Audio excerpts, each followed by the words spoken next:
સુવર્ણ કલાક અને કોલોસ્ટ્રોમ ફીડિંગના એટલે કે પહેલું દૂધ ધવડાવવાના મહત્વ પરના સ્પોકન ટ્યુટોરિયલમાં આપનું સ્વાગત છે.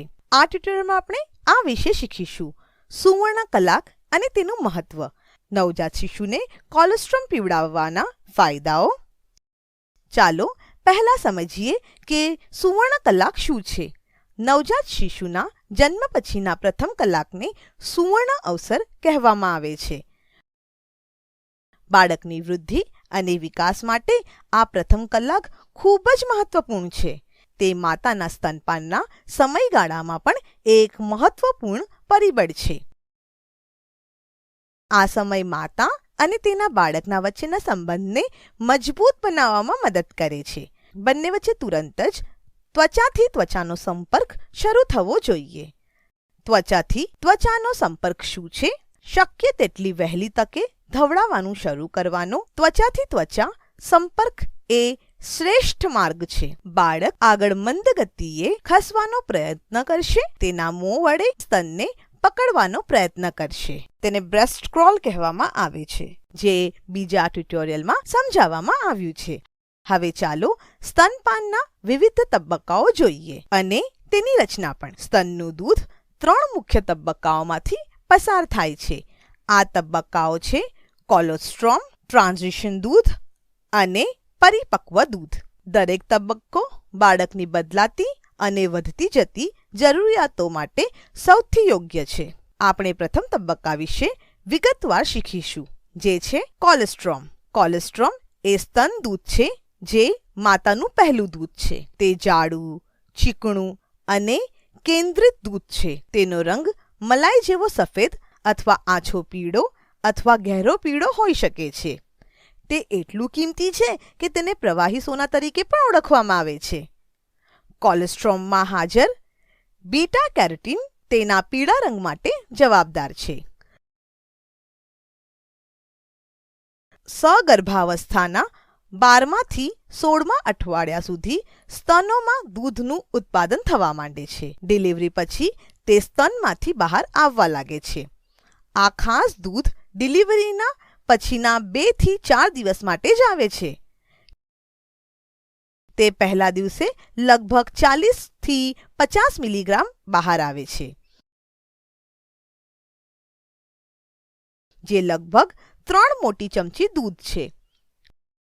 પછી 2 થી 4 દિવસની વચ્ચે વધુ દૂધ ઉત્પન્ન થવા લાગે છે.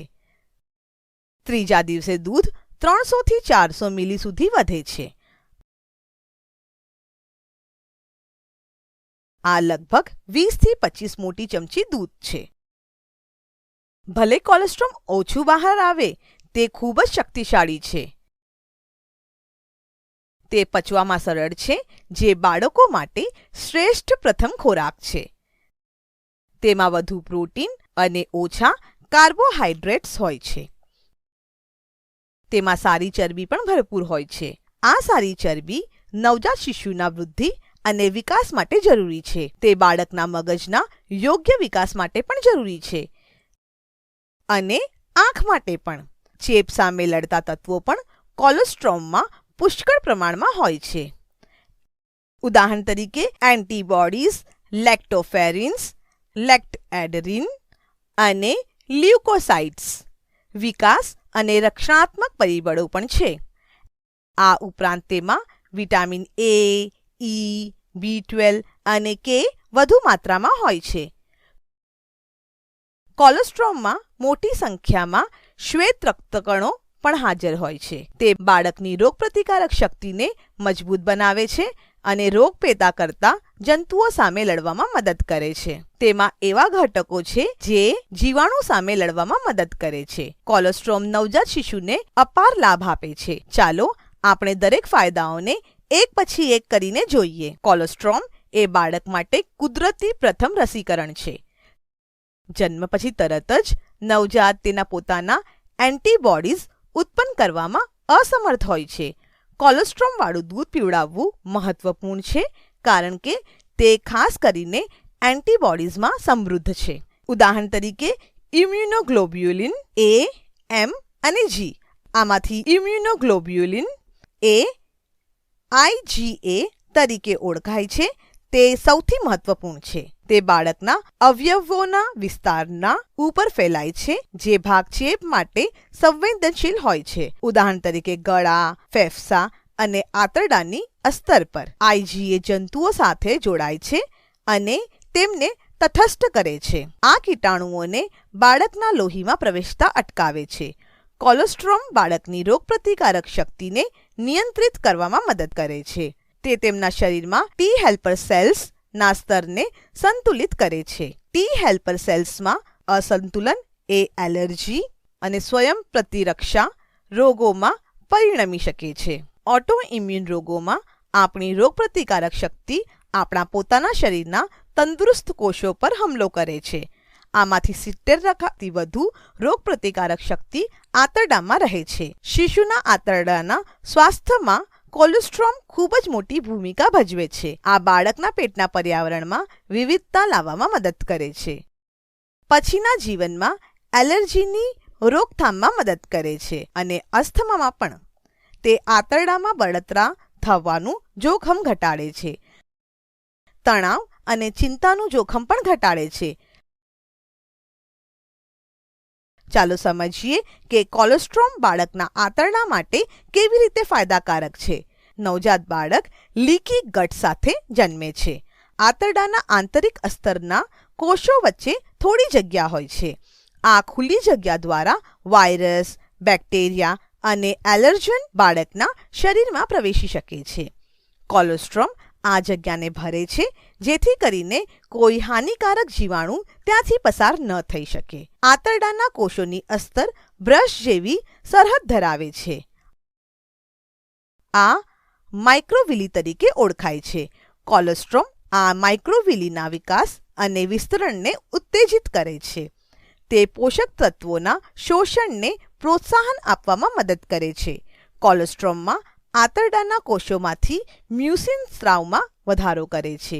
મ્યુસિન આંતરડાની દિવાલોના અસ્તર પર એક સ્તર બનાવે છે.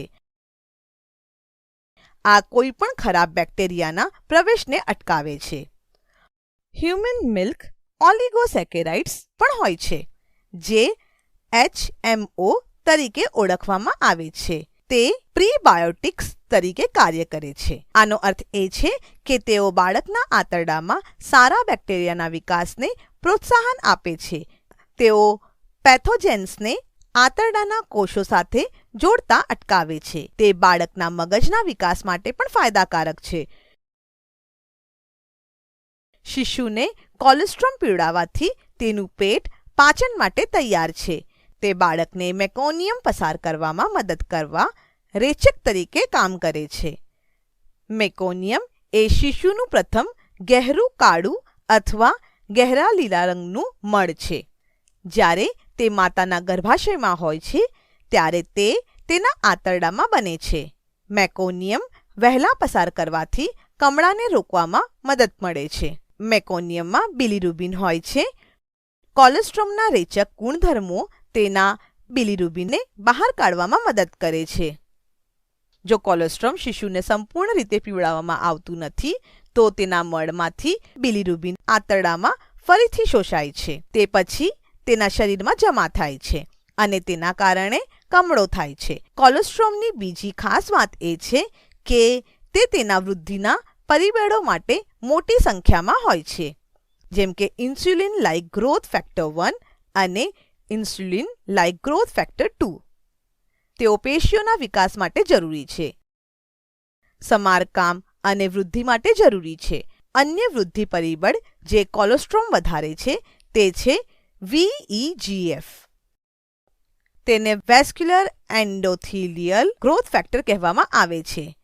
તે નવી રક્તવાહિનીઓ વિકાસને પ્રોત્સાહન આપે છે.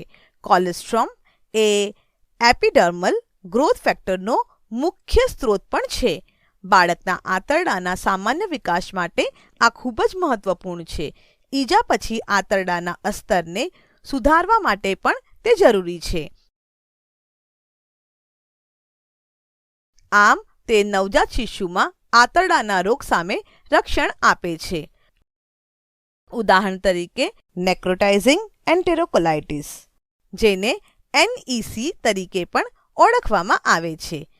તે આંતરડાના બળતરાના કારણે થતી સ્થિતિ છે. કોલોસ્ટ્રમ પીવડાવવાથી બાળકમાં લોહીમાં શક્કરનું પ્રમાણ ઓછું થતું અટકાવવામાં પણ મદદ મળે છે. તેથી કોલોસ્ટ્રમ ફીડિંગ બાળક માટે ફાયદાકારક છે.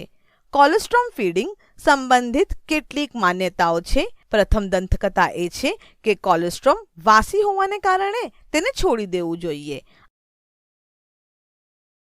આ યોગ્ય નથી. કોલોસ્ટ્રમ ન તો વાસી છે અને ન તો તે બાળક માટે હાનિકારક છે. વાસ્તવમાં તે નવજાત માટે ખૂબ જ મહત્વપૂર્ણ છે. સ્તનપાનમાં વિલંબ થાય તો પણ તેને ફેંકવું જોઈએ નહીં. બાળકને સ્તનપાન કરાવવામાં કોઈ પણ વિલંબ કોલોસ્ટ્રમના ઉત્પાદનમાં વિલંબનું કારણ બને છે. ઉદાહરણ તરીકે, સ્તન સાથે બાળકના નબળા જોડાણને કારણે વિલંબ. આ કિસ્સામાં માતા તેના કોલોસ્ટ્રમને કાઢી શકે છે અને શિશુને પીવડાવી શકે છે. તે સ્તનને પાછળ ખેંચીને પછી તેને દબાવીને અને મુક્ત કરીને આ કરી શકે છે. આનાથી બાળકને બિનજરૂરી પ્રીલેક્ટિયલ ફીડ્સ પીવડાવવાથી અટકાવશે. પ્રીલેક્ટિયલ ફીડ્સ એ નવજાત શિશુને સ્તનપાન શરૂ કરતા પહેલા આપવામાં આવતો કોઈ પણ ખોરાક છે, જેમ કે મધ, પાણી, ગોળ, જડીબુટ્ટીનું પેસ્ટ, પશુ દૂધ, ફોર્મ્યુલા દૂધ. આ ખોરાક બાળકને જરૂરી પોષક તત્વોથી વંચિત રાખે છે. તે નવજાત શિશુમાં ચેપનું જોખમ પણ વધારે છે. બીજી માન્યતા એ છે કે કોલોસ્ટ્રમનું પ્રમાણ ઓછું અને અપૂરતું છે. કેટલાક લોકો માને છે કે તે બાળક માટે પૂરતું નથી. ઘણી સ્ત્રીઓ અર્થઘટન કરે છે કે તેમનું સ્તનનું દૂધ ઉત્પાદન અપૂરતું છે. આ યોગ્ય નથી. માતાના દૂધનું ઉત્પાદન સામાન્ય રીતે બાળકની જરૂરિયાતો અનુસાર થાય છે. જન્મ પછીના પ્રથમ દિવસોમાં બાળકને ખૂબ જ ઓછા દૂધની જરૂર હોય છે. પ્રથમ દિવસે લગભગ 20 મિલી દૂધ તેમના પેટમાં જઈ શકે છે. એટલા માટે માતાએ વારંવાર દૂધ પીવડાવવું જોઈએ. પ્રથમ થોડા દિવસો માટે બાળકને દિવસમાં લગભગ 10 થી 12 વખત દૂધ પીવડાવવું જોઈએ. થોડા દિવસો પછી દૂધ ધીમે ધીમે વધશે. 5મા દિવસે માતાના સ્તનો ટ્રાન્ઝિશન મિલ્ક ઉત્પન્ન કરવાનું શરૂ કરે છે. તે સ્તન દૂધનો બીજો તબક્કો છે, જે વાદળી સફેદ રંગનો હોય છે. તે ડિલિવરી પછી 2 અઠવાડિયા સુધીમાં તૈયાર થઈ જાય છે. તેમાં કોલોસ્ટ્રમ અને નિયમિત સ્તન દૂધ બંનેનું મિશ્રણ હોય છે. 2 અઠવાડિયા પછી સ્તન પરિપક્વ દૂધ ઉત્પન્ન કરવાનું શરૂ કરે છે. તે કોલોસ્ટ્રમ અને ટ્રાન્ઝિશન દૂધની તુલનામાં વધુ પાણીયુક્ત છે. તે ઓછું કેન્દ્રીયઘટ્ટ ન હોવા છતાં તે બાળક માટે કુદરતી રીતે સારો આહાર છે. યાદ રાખો કે 6 મહિના સુધી માત્ર સ્તનપાન જ કરાવવું જોઈએ. જ્યારે બાળક 6 મહિનાનું થાય ત્યારે પૂરક ખોરાક લેવાનું શરૂ કરવું જોઈએ. તે સ્તનપાન સાથે આપવું જોઈએ.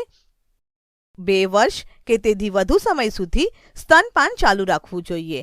તેના ફાયદા માતા અને બાળક બંને માટે જીવનભર રહે છે. આ ટ્યુટોરિયલ અહીં સમાપ્ત થાય છે. IIT બોમ્બે તરફથી ભાષાંતર અને રેકોર્ડિંગ કરનાર હું જ્યોતિ સોલંકી વિદાય લઉં છું. જોડાવા બદલ આભાર.